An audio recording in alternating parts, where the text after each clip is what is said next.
Bonjour à tous, bienvenue à ce direct du jardinier. Nous sommes au potager de la maison du jardinage dans le parc des Bercy, 12e arrondissement. Et vous rejoignez une émission en live que nous propose le jardinier de la maison du jardinage et qui a priori s'articulera autour de la plantation des pommes de terre.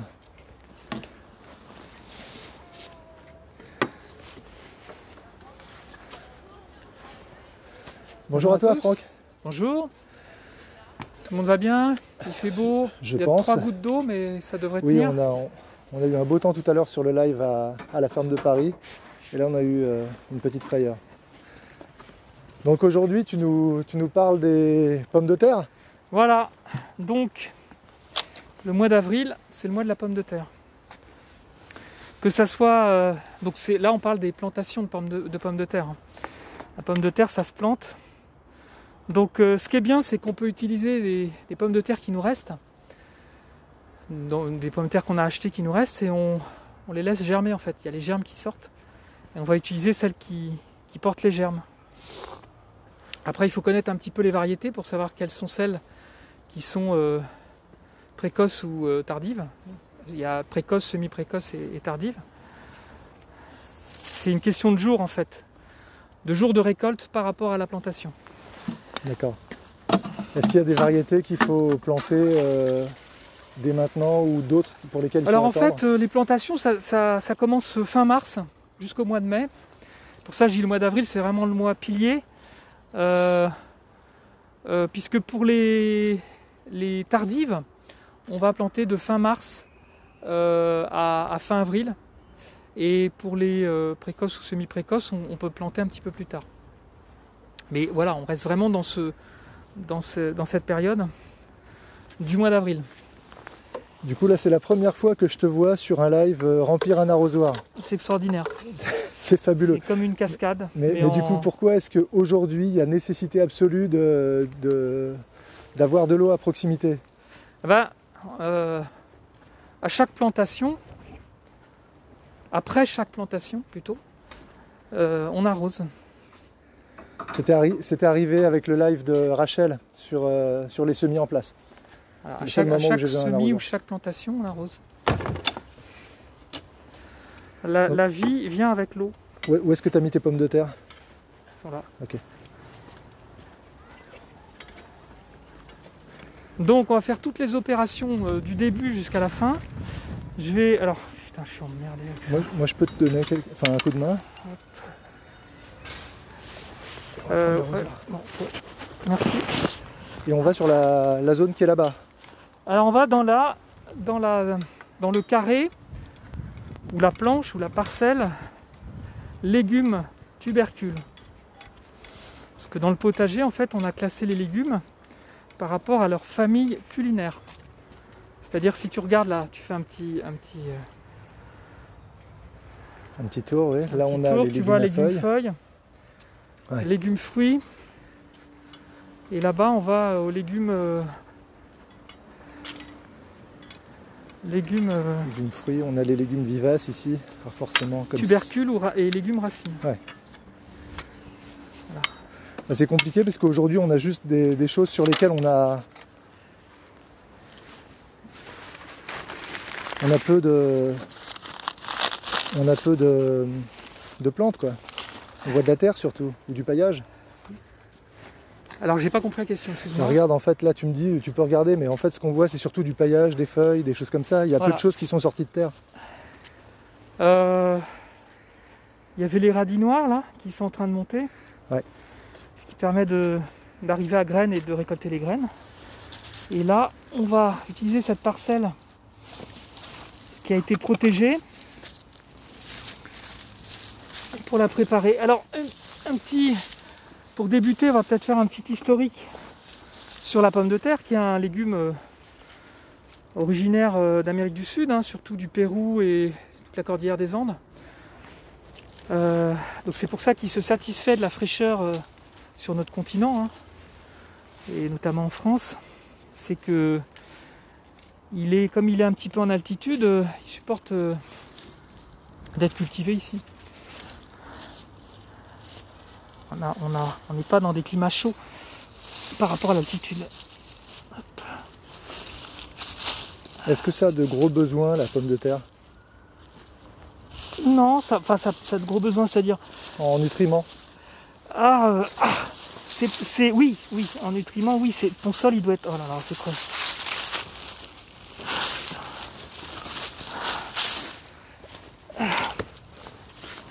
Ça fait partie dans l'autre catégorie des légumes. Bon, je rappelle, il y a trois façons de... Je vais avoir chaud là. Il y a 3 façons de classer les légumes pour faire notamment les rotations. Alors, je suis un peu hors sujet, mais... Il y a les rotations par famille culinaire, les rotations par... je sais pas si on m'entend. Oui. Bonjour à tous. Par famille botanique et les rotations par besoin en compost. Les pommes de terre font partie des légumes du groupe qui a le plus de besoins. En termes de compost? Voilà. Ouais. Donc on est à une demi-brouette pour 10 mètres carrés. D'accord. Le groupe qui est en dessous, donc on va dire ça c'est les gourmands, les bons mangeurs c'est un quart de brouette. Donc c'est la moitié de notre première brouette. Et les sobres c'est une pelletée on va dire par rapport au reste. C'est-à-dire que même avec rien, hop.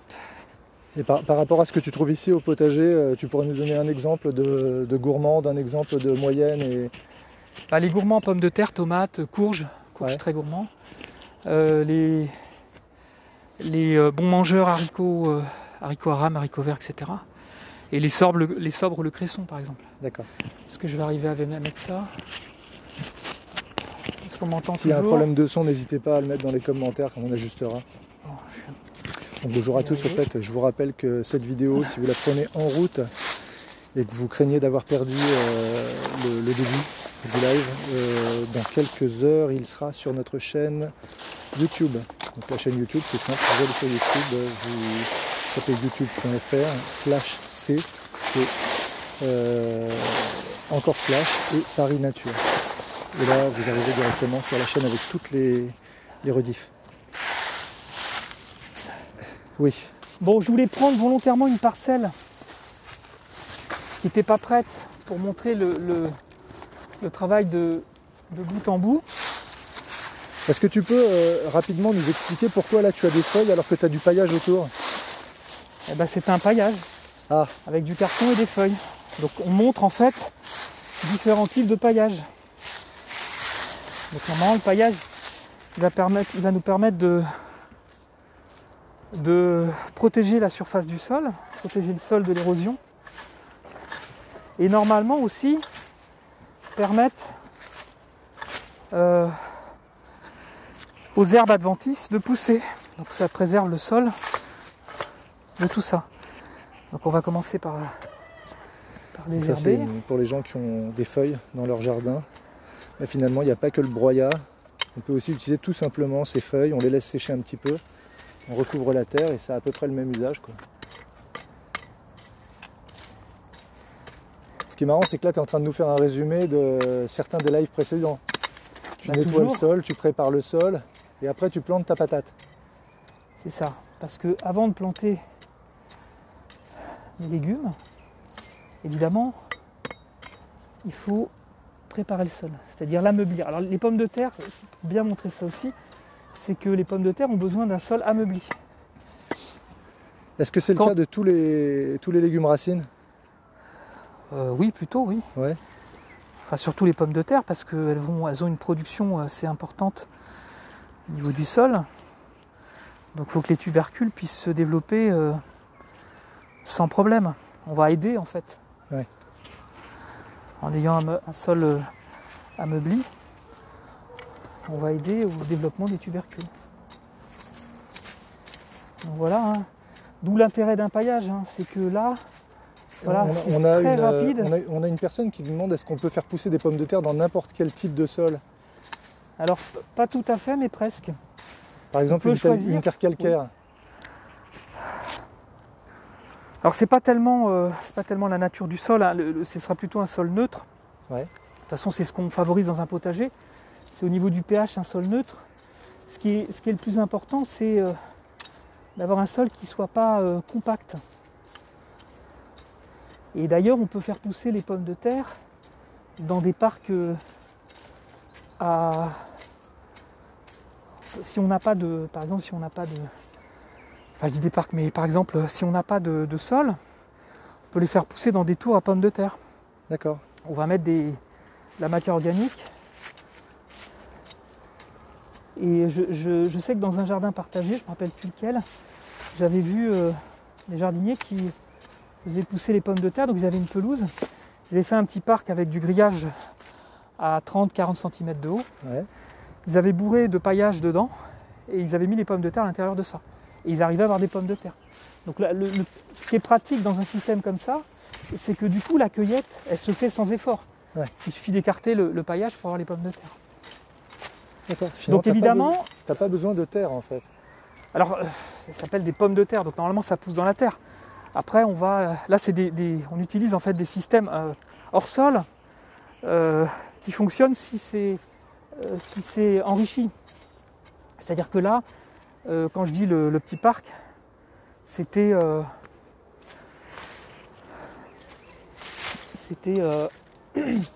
du paillage avec du compost mélangé.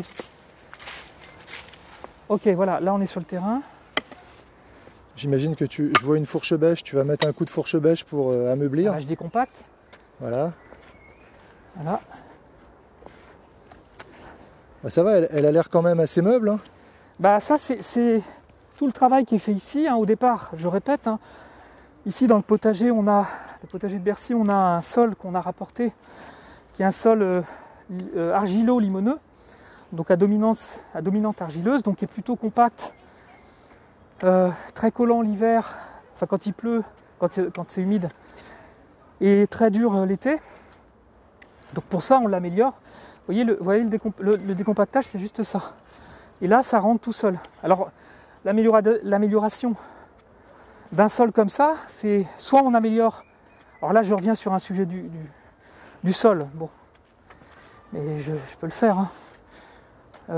Mais je crois qu'on s'en rappelle. Hein. Voilà. Donc soit on améliore la texture, soit on améliore la structure. La texture c'est la nature du sol, niveau minéral.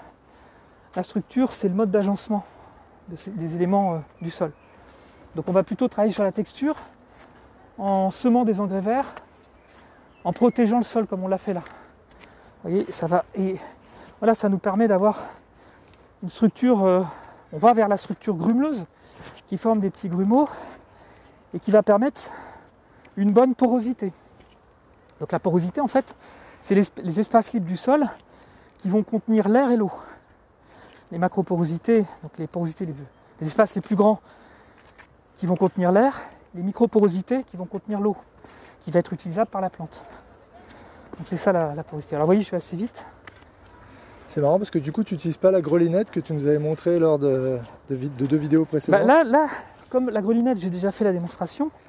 Là, c'est ce que je montre avec un outil qui sera peut-être accessible par plus de personnes sur des petites surfaces. J'adapte en fait l'outillage par rapport à la surface. Ça, c'est vraiment une petite surface. Donc, du coup, tiens, tu parles de surface. Au niveau rendement, oups, on a un énorme lombric là qui vient de sortir. Preuve que ta terre est en bonne santé, j'imagine. Bah qu'elle est... Oui, on peut dire ça comme ça. Et au niveau de la parcelle, là, donc là, les gens qui nous regardent ne peuvent pas forcément savoir, mais on doit avoir quoi? On a 1m20, 1m30 par 1m50? Ouais, 1m20 par 1m20, on va dire. Ça donnera quoi, ça, au niveau de la récolte? Je sais pas. C'est pas? Non, j'ai pas de chiffre là-dessus. Tu voulais que je te dise quoi? Le kilo ouais, au mètre carré, je l'ai pas. Pommes de terre, ouais, Je l'ai pas. En termes de kilos, je sais pas. Après, ça dépend de l'espèce, certainement. Ça dépend du temps qu'il fait. Alors, moi je rappelle qu'ici, dans ce potager, on ne fait pas de la production. C'est un potager pédagogique. Donc on mesure pas ça en fait. Ouais. Nous, on va plutôt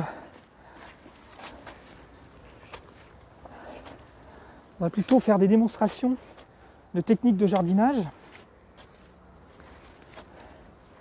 Si vous avez des questions sur la pomme de terre, n'hésitez pas. Hein. Là, ça fera un petit peu de répit à Franck qui est en plein travail. Alors, un peu donc là, vous s'essouffler. voyez que la fourche bêche, elle s'enfonce jusqu'au Facilement, bout ouais. sans problème. Ouais. Donc là, et je retourne pas le sol. Donc est-ce que les gens se rappellent, ceux qui ont déjà vu, qui ont déjà entendu, pourquoi on ne retourne pas le sol? Moi, je le dis pas, moi. Alors qui va le dire? Est-ce que vous vous rappelez pourquoi on ne doit pas retourner le sol, comme faisaient les anciens? Alors le temps qu'on pose la question et qu'on ait des réponses, il va se passer quelques secondes. Et c'est ça, c'est vrai qu'on l'avait vu. On a vu pourquoi il fallait éviter de retourner la terre.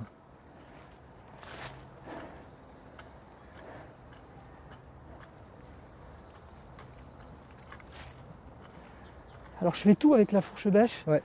Normalement, je prends la fourche bêche ou la grelinette pour décompacter le sol et ensuite j'utilise un croc. Là je vous montre la technique, si vous n'avez qu'un outil, il faut émietter le sol. Alors comme je ne fais pas un semis, je ne suis pas obligé de faire un lit de semences. Voilà. Donc c'est très simple. Alors là je vais vous présenter mes petits repères pour les distances, je ne sais pas si on le voit. Alors oui, on voit qu'il y en a qui sont marqués à 40 cm, d'autres à 60 et enfin 30 et 15. Voilà, donc là c'est les hauteurs qui vont me permettre de travailler plus vite pour faire les distances. D'accord. Donc 60, c'est la distance entre rangs. Si je devais faire 2 rangs, comme ça, je ferai un premier rang ici, un deuxième rang ici. 40. Alors j'ai fait 30 et 40, la moyenne, une pomme de terre en pleine terre, hein, parce qu'après en permaculture on les rapproche plus, et notamment si on fait avec des buts. Mais là en pleine terre c'est entre 30 et 40 cm. Donc ça c'est l'espace entre chaque pomme de terre qu'on va planter. Et 15 cm c'est la profondeur à laquelle je vais mettre. D'accord. Donc je vais le vérifier après. Donc voilà, ça va être très simple en fait.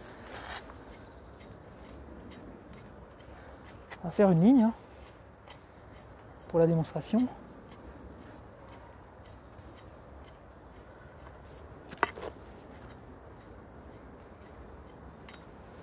Hop. Voilà. On vérifie.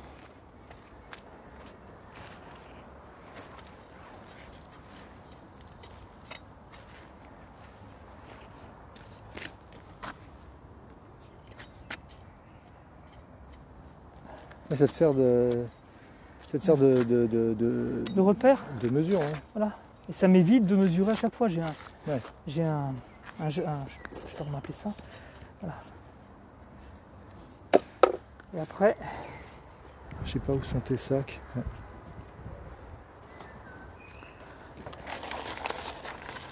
alors, là c'est des pommes de terre.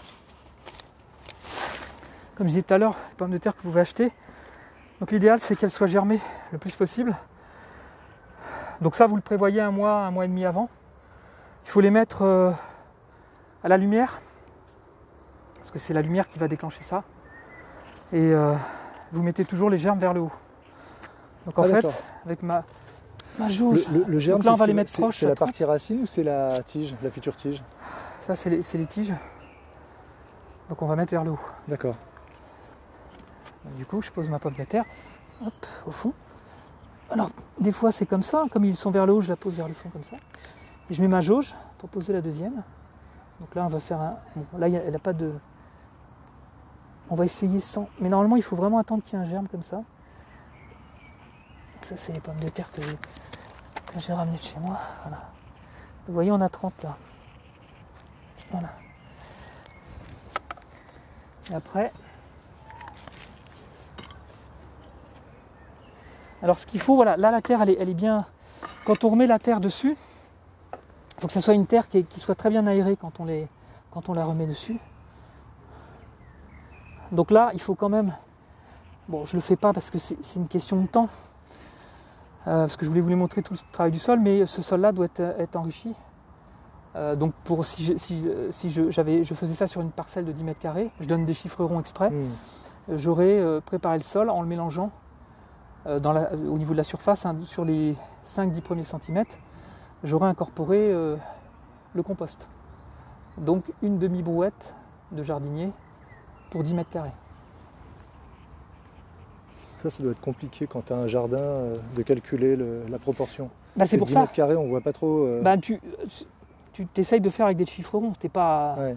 C'est-à-dire, sinon, tu pèses. Sinon, c'est de 3,5 à 5 kg par hectare par an, par mètre carré par an, pardon. Donc, sur une année.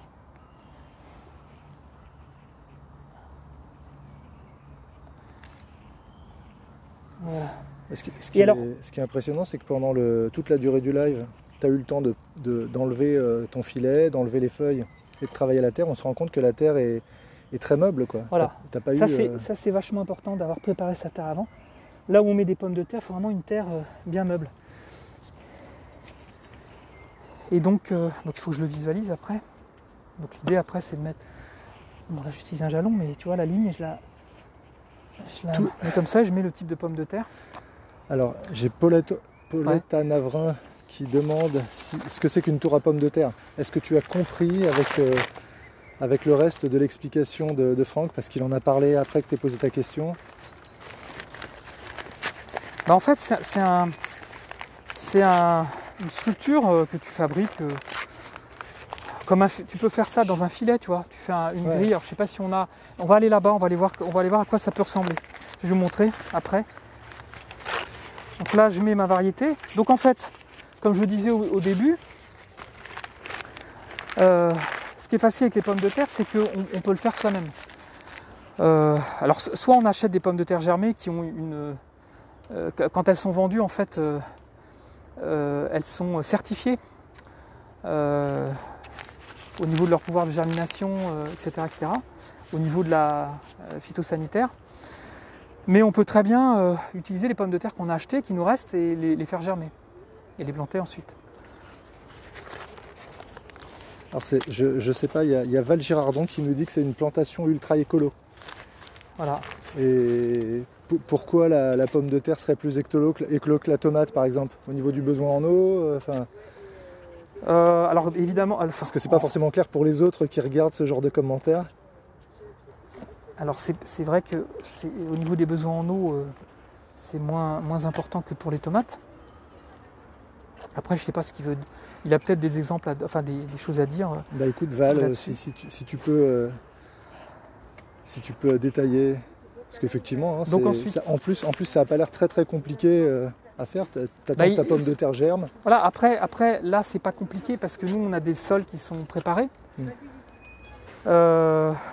Donc vous avez vu, c'est facile, un sol préparé comme ça. Si vous avez un sol, et notamment les sols à dominante argileuse qui ne sont pas préparés, ça ne sera pas aussi facile que ça. Ouais. Là, rien qu'avec une bêche, j'ai tout fait. Donc c'était aussi ça l'idée de montrer avec une bêche. J'ai un outil et je prépare tout avec un outil. Ensuite, il y a le butage de la pomme de terre, quand on l'a fait en pleine terre. Et alors on la bute... à partir du moment où la pomme de terre va sortir, en fait, elle va sortir de terre, donc la partie verte, hein, les tiges et les feuilles, et au moment donné, et au moment où elles feront 20 cm de haut, donc ça à peu près, là je peux commencer à les buter. Donc buter les pommes de terre, ça permet en fait de mettre de la place en fait pour les tubercules qui sont en dessous. Parce que ce qui va produire, en fait, c'est au niveau du système racinaire. On va avoir les tubercules qui vont apparaître. Et le butage aussi permet que cette partie elle soit plus chaude, parce qu'il ne faut pas que... Enfin, les pommes de terre, on ne les plante pas dans un sol froid. Il faut attendre le réchauffement du sol aussi. Donc là, on a... Alors on peut utiliser pour savoir...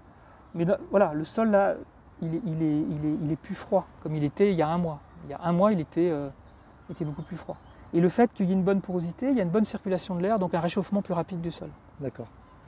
Alors, je te pose des questions et qu'en fait j'ai vu tardivement. Je ne sais pas quand Cécile Houet a posé sa question. Elle demande le compost, on le mélange. À un moment, tu as parlé de l'amendement de la terre. Ouais. Est-ce que tu mets une couche et tu recouvres de... Non, tu vas vraiment le mélanger. Ouais. Donc quand on prépare son sol, donc là je vous ai tout fait en direct. c'est des sols qui sont préparés à l'avance, mais quand on prépare son sol comme ça, c'est-à-dire qu'on le décompacte et on le prépare, on l'ameublit, une fois qu'on a fait ça, avant de faire des plantations, on va apporter le compost. Donc le compost, bon, j'en ai là-bas, là j'aurais peut-être dû en amener pour le montrer, mais c'est comme de la poudre noire, enfin quelque chose c'est de la matière organique décomposée. Et donc on l'étend sur toute la surface du sol, et on passe un coup de croc, une griffe recourbée là, et on l'incorpore dans le sol dans les 5-10 premiers centimètres. Okay. On n'enfouit pas la matière organique, puisque plus on l'enfouit, moins il y a d'air, et donc plus sa décomposition est ralentie. D'accord. Oui, on le laisse toujours à la surface, enfin proche de la surface. On l'épand à la surface. On ferait ça pareil avec un fumier. On n'enfouit plus. Si on a du fumier, de poule, de cheval. Alors pourquoi je parle de poule? Parce qu'il y a de plus en plus de poulaillers, donc on peut utiliser ce fumier, qui est très azoté. Et du fumier de cheval, parce que il y a les haras en fait n'utilisent plus le fumier de cheval et le proposent gratuitement à qui veut bien l'emporter. Oui, bien sûr. Donc c'est des fumiers qu'on peut trouver suivant l'endroit où on habite. À Paris, ça sera plus du fumier de volaille que du fumier de cheval. Et en banlieue, on trouvera peut-être, si on est à côté d'un haras, on pourra plus facilement récupérer du fumier de cheval. Et le fumier, comme toutes les matières organiques comme tout ce qu'on va apporter pour améliorer le sol, on l'épand en surface une fois que le sol est travaillé, c'est-à-dire décompacté et ameubli et friabilisé comme ça. Pas en gros. Et du coup, on le met à la surface, comme je l'ai dit tout à l'heure, on prend le croc et on l'incorpore. Alors je peux aller chercher le croc pour vous montrer comment on fait. Bah, tu l'avais déjà montré, et puis à la rigueur, je renvoie les gens à la vidéo sur les outils. Voilà, si par exemple ça c'était un croc, et ben je fais comme ça. Ouais. Voilà. Donc j'égalise le sol, je casse les petites mottes. En même temps, c'est pas un travail en profondeur, quoi. C'est que tu vas pas traumatiser la structure de ton sol. Mais jamais. Ah. Même quand je le travaille en profondeur avec une fourche bêche, je le décompacte, je le retourne pas. Voilà. Et puis ça permet aussi, en évitant de le retourner, de déranger la faune du sol. Alors bon, Cécile, du coup, tu auras compris qu'il faut effectivement mélanger le produit que tu vas amener dans ton sol pour l'enrichir. Maintenant, Cécile pose une autre question, c'est avec la prochaine pluie, si on a des pluies fortes, est-ce que ça ne va pas retasser la terre de manière à ce que la germination ou la croissance des plantes soit gênée? Non. D'accord. Voilà, tu la travailles comme ça, s'il flotte pendant 2 jours de suite, il n'y a pas de souci. Non, c'est pas, je sais pas quoi, non, non. Voilà. Ok. Je sais pas quoi dire d'autre. Voilà, c'est très simple. Tiens. Par contre, c'est pour ça que je cherchais un petit peu, c'est que une fois que quand on plante quelque chose ou quand on sème quelque chose, on va pas tout de suite mettre un paillage. Parce que ça va gêner, et notamment pour les semis, la germination. Par contre, une fois que les plantes sont en place, et surtout une fois, par exemple là je plante mes pommes de terre et quand elles vont pousser et qu'elles seront suffisamment hautes, donc à partir de 20 cm, je vais buter, et rien ne m'empêche de pailler autour pour protéger la surface du sol. Voilà. J'ai un message, je ne sais pas si c'est un message personnel pour toi, mais on a quelqu'un qui dit que buter les pauvres patates innocentes, c'est vraiment pas digne. Ouais. Bah, on est des fois indignes, hein, les jardiniers. Du coup, je ne réponds pas à la question de Paulette sur les types de terre, puisque tu nous expliquais que tout à l'heure, on pouvait planter de la pomme de terre dans à peu près tous les types de terre. Alors, les types de terre, ça dépend ce qu'on appelle des types de terre. Là, tout à l'heure, tu me parlais d'un sol calcaire, donc avec un pH élevé. C'est elle qui posait la question. Voilà. Elle doit avoir un sol calcaire. Voilà. Donc, ce qui compte, en fait, c'est un sol meuble. Donc, là, un sol comme ça, on peut aussi planter les pommes de terre dans des sols plutôt sableux. Donc là, on aura, il faudra faire un suivi au niveau de l'arrosage qui sera plus important, puisqu'un sol sableux, il va être drainant, il gardera moins l'eau. Mais le principal, c'est que ça ne soit pas un sol compact. Voilà, c'est ça le principal. Ok. Donc c'est pour ça aussi qu'on l'ameublit, qu'on prépare en profondeur jusqu'à 30 cm un sol qui ne soit pas compacté non plus. Et ça permettra à la pomme de terre de développer son système racinaire d'une façon ample. Et ensuite, les tubercules qu'on mangera. Super. Alors, oui. Dans combien de temps tu penses qu'on va avoir des pousses? Ça dépend de la précocité des pommes de terre. Il y a trois types de pommes de terre. Deux grands types et puis deux petits types. C'est-à-dire qu'il y a les pommes de terre précoces, les semi-précoces et les tardives. Donc en gros, ça se joue, ça veut dire quoi? Ça veut dire qu'elles vont sortir, qu'elles vont être récoltées, pardon. Donc pour les précoces, à 80-90 jours, c'est-à-dire 80 à 90 jours après la plantation, on va pouvoir les récolter. Donc ça, c'est les précoces. Les semi-précoces, c'est de 90 à 110 jours. Donc on va attendre 90 à 110 jours pour les récolter. Et les tardives, c'est de 110 à 130 jours. Donc on calcule à partir d'aujourd'hui le nombre de jours suivant la pomme de terre qu'on a plantée. En sachant. Ça fait quoi? Ça fait entre 3 et 4 mois. 90 jours, ça fait 3 mois. 120 jours, ça fait 90 et 30, ça fait 4 mois. Ouais, C'est-à-dire qu'en fait, tes pommes de terre, là, on pourra les récolter cet été. Alors là, ce que j'ai mis, c'est des pommes de terre qui sont à 90 jours, donc c'est des semi-précoces. En sachant que quand on dit 90-110 jours, on a une marge de 20 jours, ce qui fait que elles se conserveront mieux. En fait, les pommes de terre tardives se conservent mieux. C'est-à-dire quand on les récolte, on peut les garder plus longtemps et les consommer sur une période plus longue. Ce qui va changer la conservation, c'est le fait de les laisser plus longtemps dans le sol. Donc il y a des variétés qui sont plus... tu vois, les variétés, par exemple l'armande, c'est une précoce, une 80-90 jours. La binge, c'est une semi-précoce. On peut monter à 110 jours. Tu laisses une pomme de terre, tu la laisses monter, tu la récoltes pas, tu la laisses en terre, elle pourrit ou l'année prochaine elle continue à donner des pommes de terre? Le problème de la pomme de terre, c'est que malgré que c'est un légume d'altitude, elle vit quand même sous des latitudes où il fait plus chaud, où il y a plus d'ensoleillement, etc. Et ici, à Paris, si tu laissais des pommes de terre, elles ne passeraient pas l'hiver en fait. Ouais. Ton pied, il ne passerait pas l'hiver. Voilà, c'est tout. Donc c'est pour ça que au plus tard, les pommes de terre, on les récolte en septembre. Très bien. Et donc, alors pour savoir quand est-ce qu'on les récolte, c'est quand le feuillage sèche. Tu as ton feuillage qui va commencer à jaunir, puis un peu flétrir comme ça. Et ensuite, l'étape d'après, c'est le feuillage qui sèche complètement. Là, c'est le signe, les tiges commencent à tomber avec le feuillage qui sèche. Là, c'est le moment de les récolter avec une fourche bêche. D'accord. Tu vas les chercher dans le sol et tu relèves comme ça. Super. Donc du coup, je vais quand même arroser mon rang. Et la pomme de terre, au niveau de l'arrosage, il ne faut pas que ça soit... merci. Il ne faut pas que ça soit... c'est peut-être ça la partie écolo, c'est pas un légume qu'on arrose beaucoup.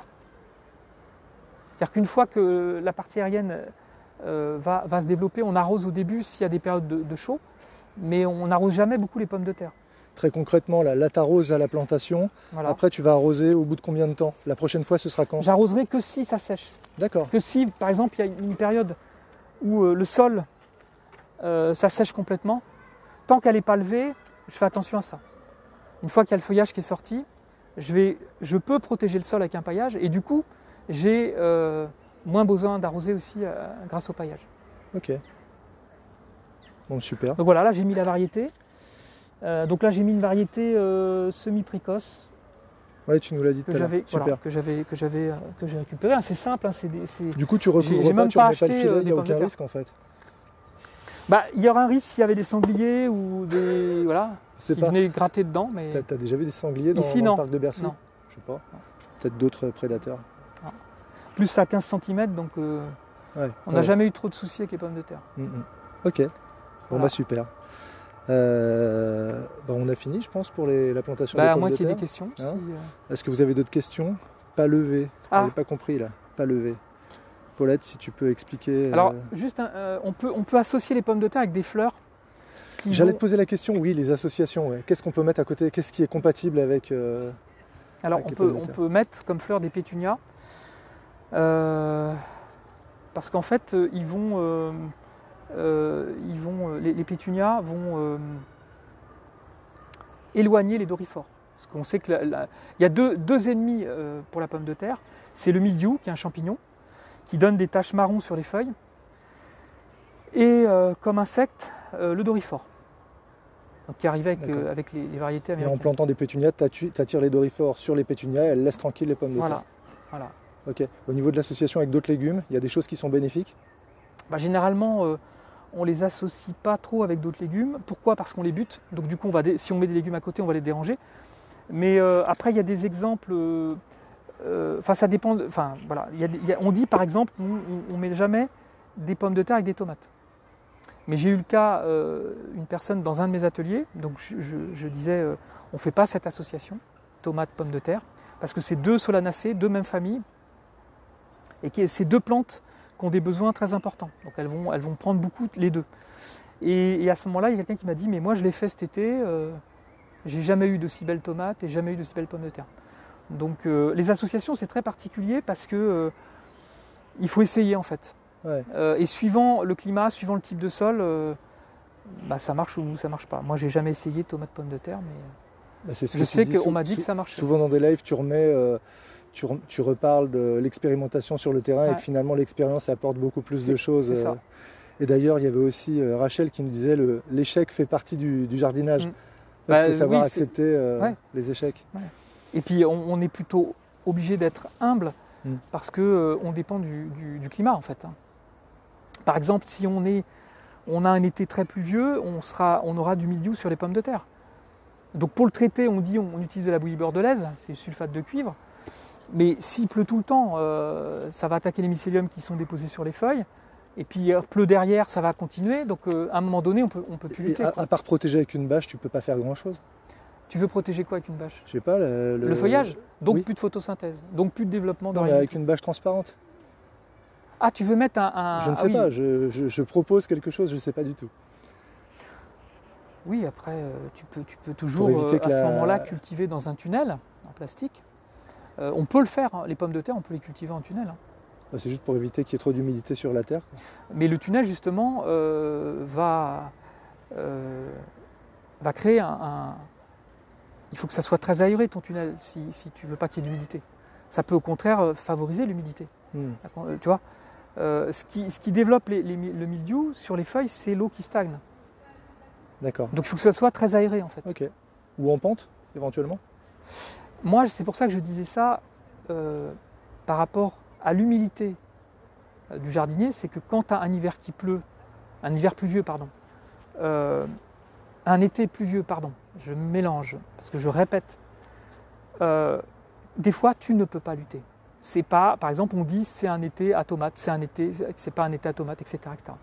Les tomates, c'est pareil, si tu as un été qui, pendant 2-3 mois, il pleut, ça va être compliqué. Hein. Alors tu vas commencer à bâcher, ok. C'est une lutte après. Hein, ouais, c'est ça. Par contre, les pommes de terre, justement en parlant de protection,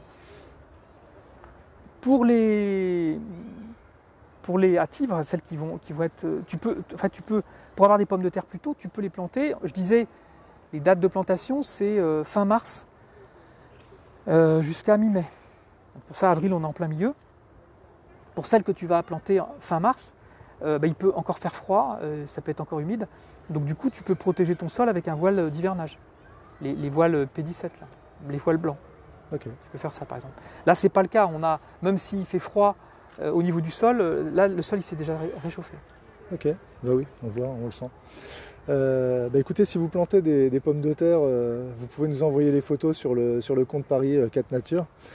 Je vous remercie d'avoir suivi la vidéo. Pour ceux qui nous ont rejoints, il y en a quelques-uns qui sont arrivés là sur les dernières minutes. On aura d'ici 2-3 heures, la vidéo sera sur la chaîne YouTube. Je te remercie, Franck. C'est moi qui vous remercie. Je te remercie Merci à tous d'être là. Sinon, je vous invite tous, donc en ce moment on est en train de travailler sur le futur programme, le programme de mai. Allez regarder, je vous le conseille à chaque fin de live le vendredi, allez regarder le programme sur Que faire à Paris, l'agenda de la ville de Paris. Donc vous tapez Nature Paris ou Nature à Paris ou Paris Nature, vous allez tomber sur le programme. Il y a une quarantaine, cinquantaine d'événements de prévus, donc c'est de la visioconférence ou du direct. Cet après-midi d'ailleurs, un peu plus tôt, il y avait un direct sur l'éclosion des œufs à la ferme de Paris et les techniques utilisées par l'équipe qui s'occupe des animaux pour faire éclore ces œufs hors du poulailler. N'hésitez pas à nous laisser des commentaires, n'hésitez pas à poser des questions s'il y a des choses que vous avez ratées. Et puis je vous souhaite un très bon week-end et je vous dis à très bientôt. Bon week-end.